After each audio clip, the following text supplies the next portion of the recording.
Welcome, welcome back to Learning Fundamentals of English Grammar. This is Dr. R.S. Maurya. Now we are going to have a conjunction, the day 3.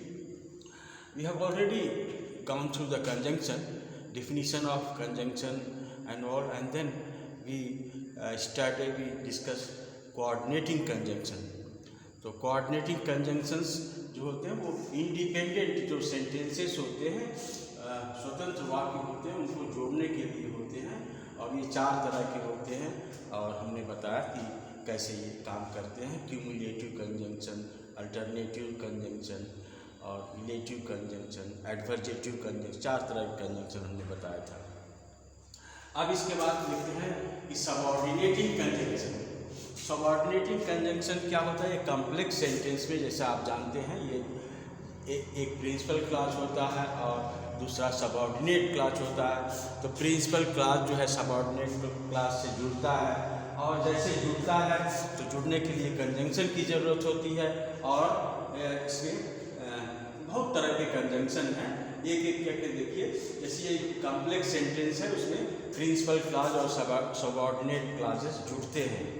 एक principal clause हो सकता है complex sentence में, एक या एक से अधिक जो है वो कौन सा क्लॉज हो सकता है? सबऑर्डिनेट क्लॉजेस हो सकते हैं। और ये जो सबऑर्डिनेट क्लॉजेस होते हैं वो 3 तरह के होते हैं।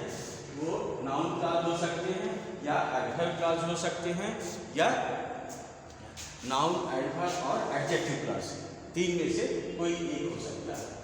और तो ये जो क्लॉज है, जैसे कोई नाउन क्लॉज है तो ये कॉम्प्लेक्स सेंटेंस में नाउन जैसा काम करता है, और कोई एडवर्ब है तो कॉम्प्लेक्स सेंटेंस में एडवर्ब जैसा काम करता है, और कोई एडजेक्टिव है क्लॉज है तो एडजेक्टिव जैसा काम करता है। ठीक, और नाउन जैसा काम करने का मतलब होता है कि वो नाउन जैसा काम करके क्या मतलब होता है कि नाउन जो एक सिंपल वाक्य में काम करता है कि सब्जेक्ट की जगह आ सकता है, ऑब्जेक्ट की जगह आ सकता है, कॉम्प्लीमेंट हो सकता है, प्रीपोजिशन, ऑब्जेक्टिव प्रीपोजिशन हो सकता है।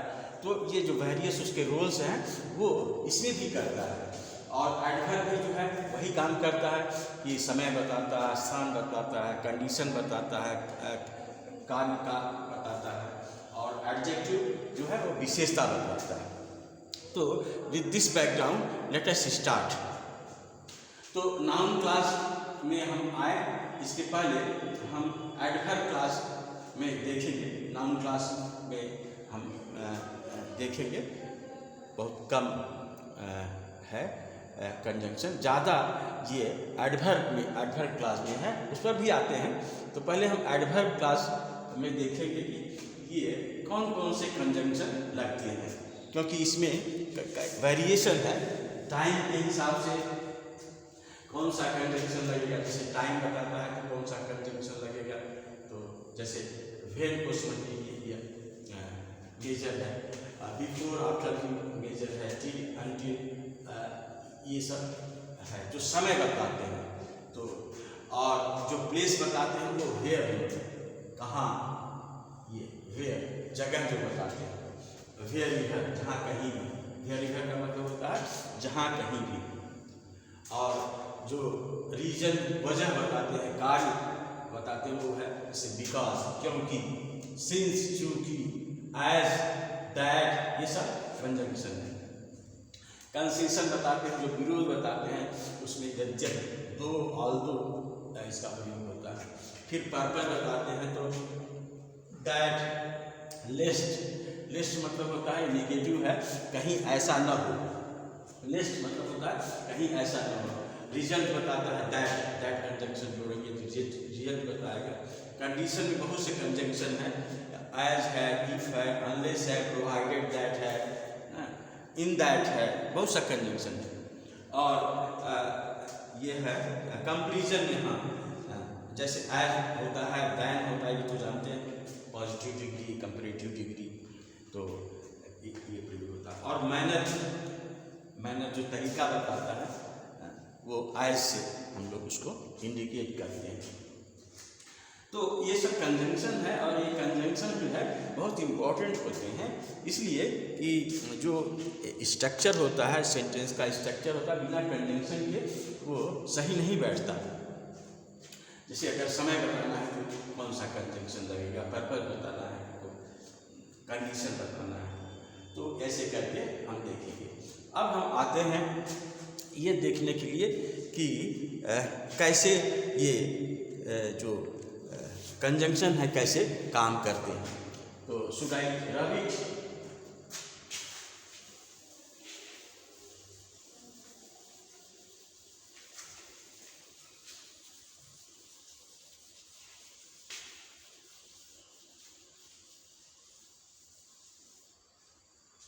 एक तो सबसे पहले आप जानिए कि दैट एक कंजंक्शन है जो बहुत कॉमन है, और ये जो है ये भी जोड़ता है। जैसे अगर कोई चीज़ लिखनी हो, जैसे नरेशन बताए तो उसमें आपको बताया था दैट का प्रयोग होता है। जैसे he told us that rain had fallen, he told us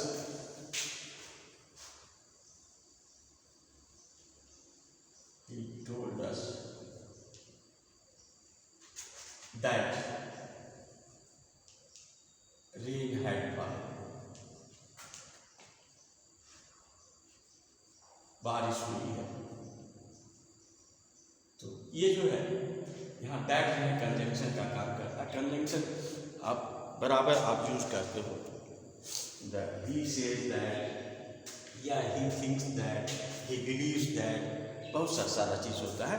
तो दैट तो आप जानते हो ये कंजंक्शन है, ये नाउन क्लास में ज़्यादा लगता है, ये जो नाउन क्लास में ज़्यादा लगता है, दैट का प्रयोग नाउन क्लास में ज़्यादा होता है।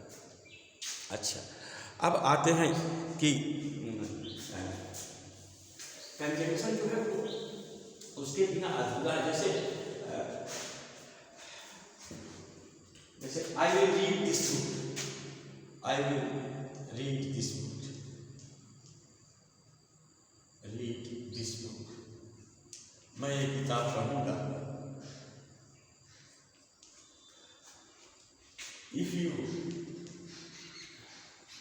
Recommend it, if you recommend it, अगर आप रिकमेंड करोगे तो मैं ये किताब पढ़ूंगा। I will read this book, read this book. अब ये इफ जो है ये कौन सा है? ये कंजंक्शन है। कंजंक्शन किस तरह का कंजंक्शन है? ये एडवर्ब क्लास का कंजंक्शन है। क्या बताता है? ये शर्त बताता है। ये जो है शर्त बताता है कि अगर आप इस किताब को उनको रिकमेंड करेंगे तो मैं इसे पढ़ूंगा, मैं जरूर पढ़ूंगा। आई विल रीड दिस, क्योंकि विल का प्रयोग यहाँ पर होगा। I will read this provided you recommend it. अब इसके जगह बहुत सा प्रयोग ये हो सकता है, provided, provided that, provided you recommend that. On condition प्रयोग होता है, ऑन कंडीशन, ऑन कंडीशन, इस शर्त पर कि आप, ऑन कंडीशन, प्रोवाइडेड, इफ, ये सब कंजंक्शन है और इसको आपको अच्छी तरह से समझना चाहिए। तो हम एक लुक लेते हैं इस पर एडवर्ब क्लास के कंजंक्शन पर, क्योंकि उसी में जाते कंजंक्शन है, तो उसी को हम देखते हैं कि कैसे बनता है। तो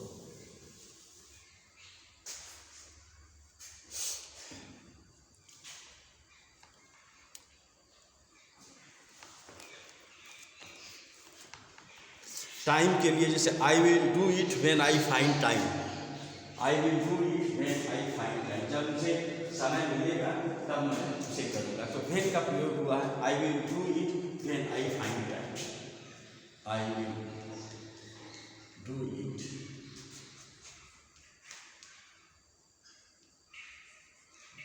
when I find time, I find time.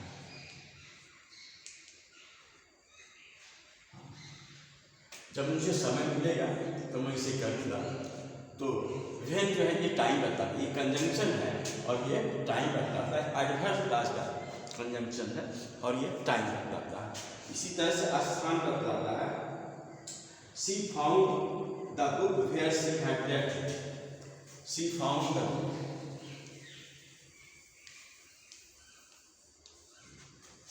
She found the book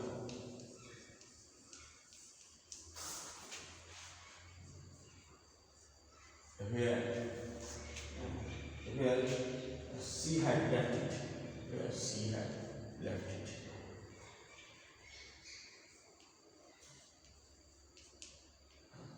तो where मतलब होता है जहाँ, इसका मतलब होगा जहाँ, जहाँ मतलब होगा ये स्थान होगा जिस जगह पर वो भूल गई थी, जहाँ पर वो छोड़ दी थी वहीं पर किताब उन्हें मिली। तो ये प्लेस का हो गया, ये जो है टाइम का, तो टाइम प्लेस ऐसे करके ये दो ठो। I will do it when I find time. और द एक्सीडेंट, ये दूसरा। और अब इसके बाद जो है टाइम के बाद हम देखते हैं पर्पस। पर्पस मतलब होता है उद्देश्य, उद्देश्य बताता है। तो कौन सा उद्देश्य बताता है? नहीं, दैट से, दैट एक होता है, जैसे he works that they may earn living, he reads,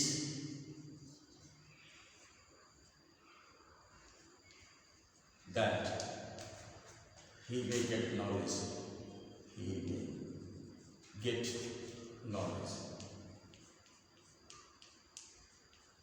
वह इसलिए पढ़ता है ताकि उसको ज्ञान मिल सके। यहाँ दैट जो है ये क्या बतलाता है? पर्पस बतलाता है, पर उद्देश्य बतलाता है। ही इज दैट ही में गेट नॉलेज, तो ये पर्पस बतलाता है। जैसे और ही टुक medicine, he took medicine, he took medicine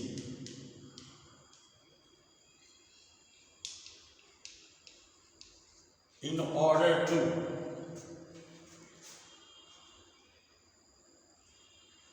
in order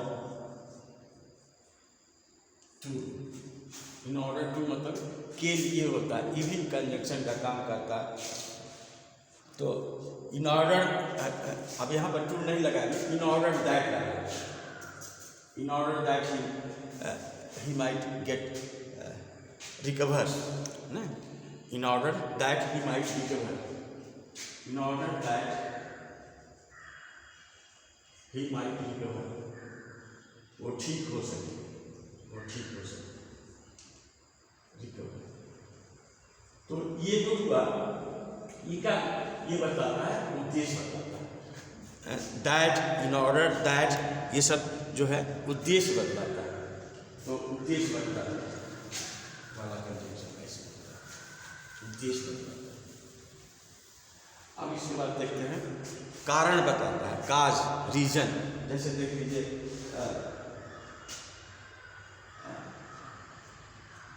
he will succeed, he will succeed because he had worked hard, he will succeed because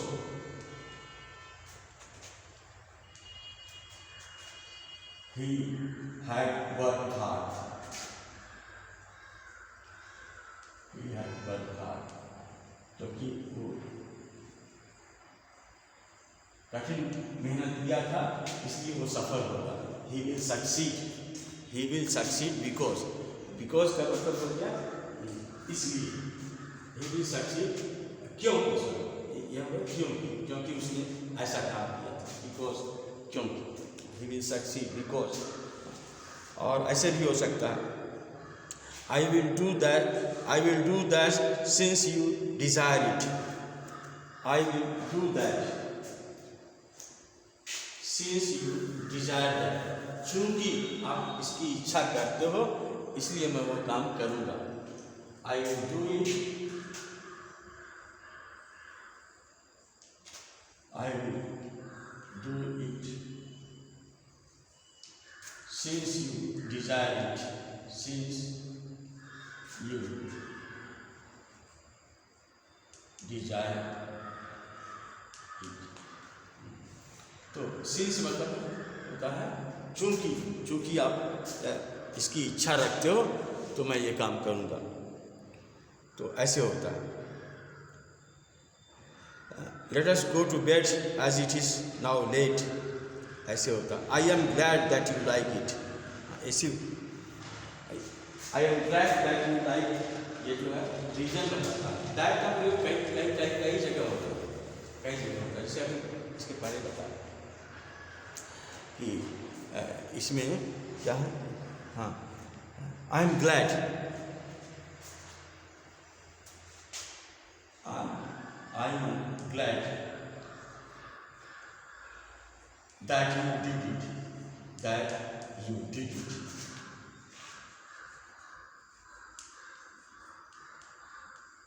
तो यहाँ पर मुझे खुशी हुई कि आपने उसे किया है। यहाँ पर क्योंकि दैट का मतलब हो गया, क्योंकि हो गया, तो दैट का मतलब आप नोट करते जाइएगा। In that a simple that जो है ये कंजंक्शन है, कई जगह का आता है, और इसके बाद रिजल्ट बतलाता है।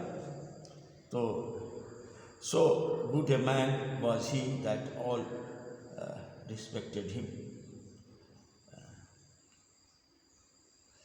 He talked so much that he made himself hoarse. He talked so much that he made himself hoarse.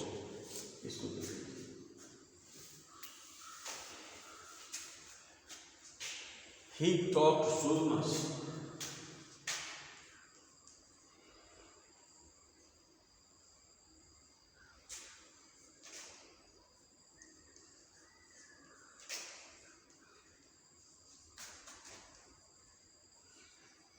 that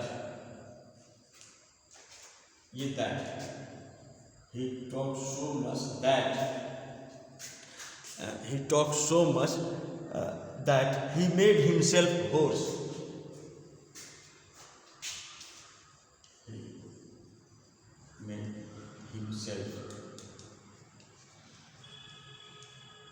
होश। होश मतलब होता है गला बैठने वाला होश। Not horse, H, yes, it is HOARS, HOARS। होश मतलब होता है गला बैठने वाली आवाज। ही टॉक सो मच, उसने इतना बात किया कि उसका गला बैठ गया। ऐसे उसने इतनी बात की कि उसका गला बैठ गया। होश मतलब होता है ग्रफ वॉइस, गला बैठना। तो ये बताता है, क्या बताता है, रिजल्ट बतलाता है। और इसके बाद जो है कंडीशन तो बहुत बतलाता है। कंडीशन के बहुत सेंटेंसेस है। कंडीशन के सच बताने वाले वाक्य जो है बहुत तरह के बनते हैं। जैसे if I were bird, if I were a bird, I would fly to you. If I were a bird,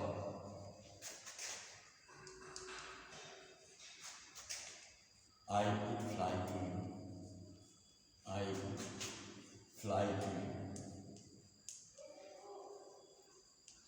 अगर आप एक चिड़िया होते तो मैं आपके पास उड़ आता। तो ये जो है इफ, ये कंडीशन बताता है। इफ आई वेयर बर्ड, तो इस तरह के सेंटेंसेस बहुत हैड से भी बनते हैं, इफ से भी बनते हैं, और एज इफ से भी बनते हैं। तो बहुत तरह के हैं। और इस तरह से कंसेशन का भी एक तरह का सेंटेंस होता है, दो ऑल्दो से बनता है। तो इसको भी देख लीजिए, इसमें विरोधाभास होता है। जैसे he is poor, but जैसे though he is poor, he is good at study. He is good at studies. यद्यपि वो गरीब है, फिर वो he is good at study. तो ये दो ऑल्दो से यद्यपि से होता है, तो ये जो है कंसेशन का है। तो इस तरह से देखते हैं कि कंसेशन का है। और फिर कंपैरिजन होता है, जैसे he is as clever as I, he is as clever as I.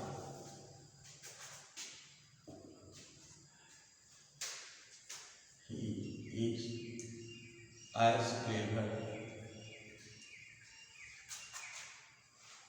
as I am. ये पूरा सेंटेंस ये आई एम क्लेवर, इसको काट देते हैं, ऐसे काट देते हैं। कॉमन इंग्लिश में ऐसा पूछा जाता है, जैसे he is as clever as I, क्यों नहीं मी लगता है। तो पूरा सेंटेंस को जब जोड़ता है तो यहाँ पर आई ही जाएगा, ये नहीं होगा।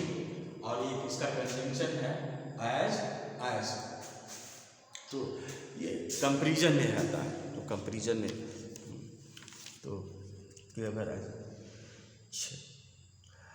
और